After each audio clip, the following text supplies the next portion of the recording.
Hey guys, my name's Gavin. Welcome back to a brand new video. Today, you guys asked me a bunch of questions on Instagram. I'm gonna go through and answer some of the ones that I thought were pretty cool, and yeah, let's get into it. Follow me on Instagram if you haven't already, at @GavinHadley_. We are bringing back the dart throw. Today is gonna be the first one in many months. Yeah, you guys enjoyed this. I'm not good at it. Let's go.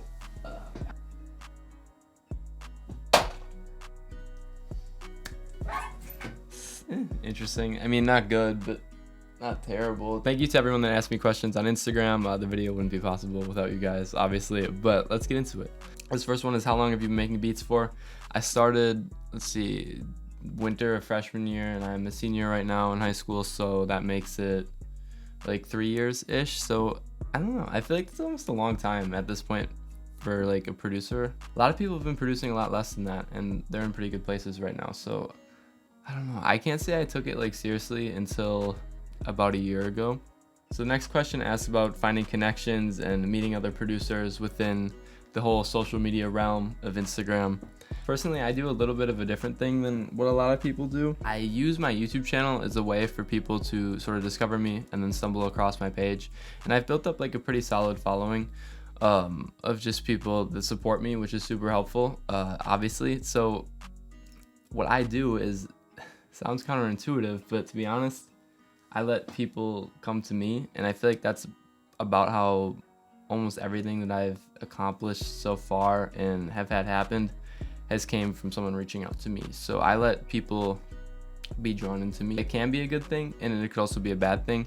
I feel like if you're gonna DM people, obviously, just there's like some general rules of thumbs, just things to avoid. Don't come off as just spammy. No one likes that. It's gonna make people want to not answer you. So yeah, don't do that. Interesting answer. I mean, maybe probably the answer you weren't expecting, but that's the 100% honest truth. How long did it take for you to learn guitar? So I started playing guitar like actually in like mid-July of 2020. So I've been at it for a few months now. Definitely not anywhere close to where I want to be with guitar. Again, I'm really new to it. My background in FL Studio and stuff, having produced for that long already, really helped me get into it. So like if you're a new producer, I don't want you to like gauge like how, like where I'm at with the guitar to like where you could be at, because it really depends for every single person. Like for me, I had a lot of musical experience sort of backing it up. So if you're new to making music in general, it could take a lot longer than that.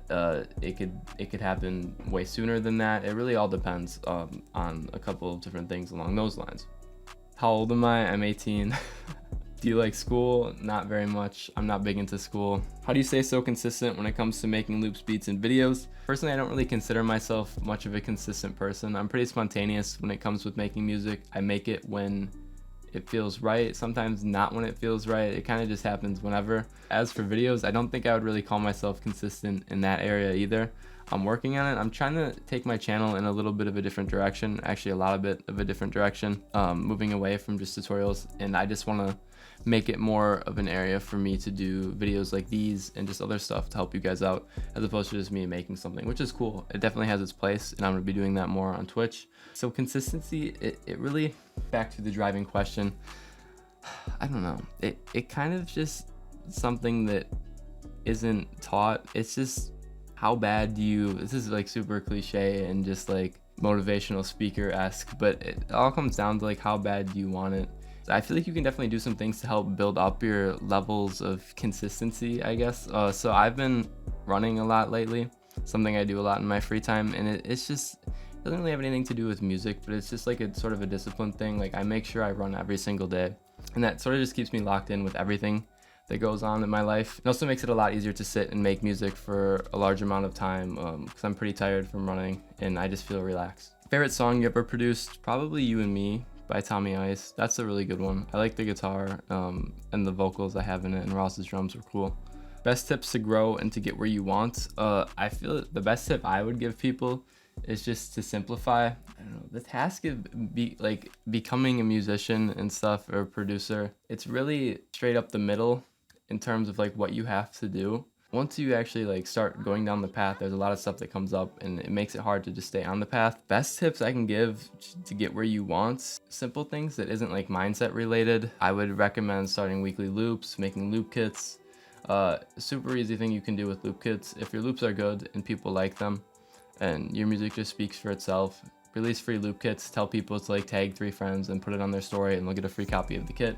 That's a super good way to grow. Or like subscribe to your YouTube channel. Over the summer when Aiden Han and I released a loop kit, it was a free kit for, I forget, it was like a week or like a day or something. I got like 200 subscribers from that. It was super cool. I feel like you also have to accept that there's not really a concrete timeline when all this has to happen. Like I like to like think about where I want to be like 6 months from now or a year from now. But I feel like just living in the moment as a producer is definitely a good thing to do, just taking advantage of everything that comes your way and not staying too locked in and forced to a plan, because a lot of stuff changes in a year. Like a year ago, I wasn't making anything good, I can tell you that. And I feel like a lot of us have came a long way, especially because we've had a long time indoors. And I feel like it's just a creative person or anyone that is making art and stuff, as bad as this whole situation was, I'm pretty sure you get demonetized if you say it. It allowed creative people just a lot more time to do their things. So I feel like if it wasn't for that, a lot of people would be in a lot of different positions creatively and musically and stuff. Little sidetrack. Favorite effects plugin. I have FL Studio pulled up so I can show you. I'm a big, huge Sound Toys fan, so I'm just gonna show you this loop quick. So my favorite plugin right now is probably Echo Boy, and I really like the cheap ray gun presets and the vocals, arena bathroom. But this cheap ray gun, I found it the other day. It's so cool. So this is the top melody without it, and with it. So it sort of detunes it and wobbles it in a cool way, and it's just a super unique plugin that I've been using a lot in my loops, almost every single loop, to be honest. Next question, how to make better top lines on chords. Sort of like an abstract thought, but I don't really like to think of my melodies as just chords and a top line like separated. I really like to make sure everything works well together. So to do that, I normally always start with chords. So before I move into the top line, which also is an interesting term that a lot of people use, and I use it a lot as well, but I do like a simple sort of melody just to get some ideas out, and then I build upon that instead of going straight into one full melody. And it also makes it a lot easier to play if you're playing an actual instrument, because you don't have to worry about doing so many things at a time and just slowly build it up. How should I process my loops when I'm making them? I think the simpler the better. With me right now, just in terms of guitar loops, since I have this loop up, I might as well just show how I process it quick. It's really pretty straightforward stuff. I put a lot of effects on my loops, but they're like super intricate and they don't really change the overall sound too much. So just for my guitar, I just have 2 EQs taking up some frequencies. I'm speed run through this. This preset is a simple amp, give it a little bit of distortion and grit, and a little delay. You're gonna see this one, airy vocals, just to give it a little bit more texture. This EQ, I do this EQ strategy a lot in my loops. And chorus is cool. Reverb, I use a lot of reverb in my loops. It's kind of just becoming, I'm not gonna say known for, but just known to do, I guess. And you see some more effects here, more reverb, just that EQ is gonna be that sort of shape again. Really simple. And as for the master channel, I'm not really big into RC20 too much. I put it on bass sounds a lot just to sort of thin them out with this knob right here. But I keep it pretty simple. I've been using this plugin. I don't know where I got it. Maybe just look up like Tube Screamer on Google Chrome and you can find it. It's like a really simple plugin. It just adds like distortion and more grit. And I also use it as a substitute for like an actual like guitar amp plugin. And then I use Ozone 8 Elements sometimes on the master channel just to like get a more full sound. What's the best way to go as a producer fast? At the end of the day, you can't really control your growth. And I feel like a lot of the fast methods also are the most risky and are gonna get you not received very well. Whether you're going in the different lanes that the producer sort of realm has to offer, like posting like tutorial videos or just like talking videos like these, sort of showcasing yourself more, or doing type beats. Both of those are super good ways to grow. And also just sending stuff out consistently to people is another good way. But as for fast, I don't know, because everything sort of happens at a different rate for everybody. If you could go back when you first started producing and change anything, what's the first thing you would change? I always think about this question, not just with producing, but just like anything in general. And I have like a belief that I don't really want to change anything as of now, because I feel like if you change something, I don't know, other things can go wrong and you might not be at the same place that you were. which is why in a way I'm super glad that I didn't start playing instruments when I was younger, because I feel like I would have been brought up in a different sort of musical space, like a more traditional sort of like play this song sort of thing, instead of making my own music, and I wouldn't have stumbled across music in the way that I did.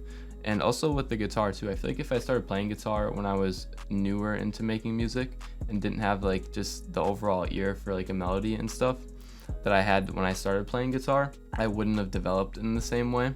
And maybe I would have developed in a better way, maybe not, maybe it would have helped my melodies a lot, who knows. I just like the place that I'm at right now. Hardest part about learning the guitar, I think the hardest part is just to keep playing it at first and to not put it down. It is hard, it's a hard instrument to play, and I'm still learning more stuff on it each and every week. It hurts your hands for a little bit.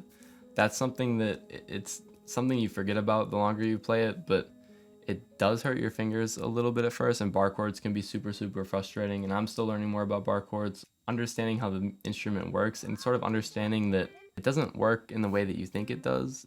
I don't know, I don't really understand it. It's just you play it, and over time you're just able to sort of figure out your way around it a little bit. Not by music theory as much, at least that's not the way I learned it. It was more of just by ear, and you're able to sort of just get used to what certain techniques do, if that makes sense. Top 5 underrated underground artists in your opinion. Let's see here. Brandon the Kid is super cool. I listen to a lot of Brandon the Kid in the car with my friends. Tommy Ice is super cool. D'Angelo, can't forget about D'Angelo, awesome artist. Kill J has been really cool lately. The song was produced by JK and G Hughes, Remedy. That song is really cool. And then one more. So those are just like my trap sort of artists that I would pick. There's definitely more artists that I listen to. So most of the music that I listen to actually isn't rap. I don't know if people know that about me, but it's not. I listen to a lot of other different types of music. Favorite guitars, I really like Stratocasters, made in Mexico Strats. Telecasters, they sound really cool. I have this Orangewood Echo acoustic guitar right here that I use in all my videos if I'm using an acoustic. Those are ones that I would recommend. And I also need to do some more learning about guitars too, because I'm sure there's a bunch of other cool ones I don't know about. How to make bar chords easier? I think you just gotta like fight through it, because if you make it easier, you're not gonna get that full bar chord sound. So I think just keep fighting through it. That's what I did, and it took weeks and weeks and weeks. And I feel like just switching up what you're playing, just don't play bar chords all the time. Just let it sort of happen on its own, because bar chords, I mean, they're cool and they're more difficult, but that definitely doesn't mean the melody is going to be any cooler. Like my most simple melodies that I've played on guitar that take the least amount of skill to play are some of my most successful pieces. So, and when are you gonna upload the guitar chords video? I've received that question so much. It's gonna happen eventually. I don't feel like I'm entitled to make it at this point, because I feel like a lot of you guys are gonna want more like music theory, like concrete ways of learning, and I don't really play the guitar that way. It's all really by ear. Like if I hit a note, I don't really know what the note is unless it's really close to the nut on the guitar. But it'd be an interesting video, don't get me wrong, but I feel like as you guys are gonna see my channel a little bit more, you're gonna see me doing certain things, and I'm gonna start addressing those certain things if I feel like they're helpful for you guys, and you can use them and apply them to your guitar learning process. But I guess one tip I can give right now is just learning songs, and you'll find that there's a lot of themes in songs, especially if you watch, like, this is one guy, B Martin Sounds. It's super cool. He doesn't always do the tutorials 100% accurate to the songs, but you'll see as you watch him, he does a lot of similar techniques that are actually like the same in other songs. So you can sort of pick up on those and figure out what other songs have in common and start building off of that, and it all snowballs, and then you'll be able to do a bunch of stuff on the guitar. So yeah, I think that's it. Again, thank you guys for asking questions today. Comment more questions if you have them down below. I'd love to make another video like this.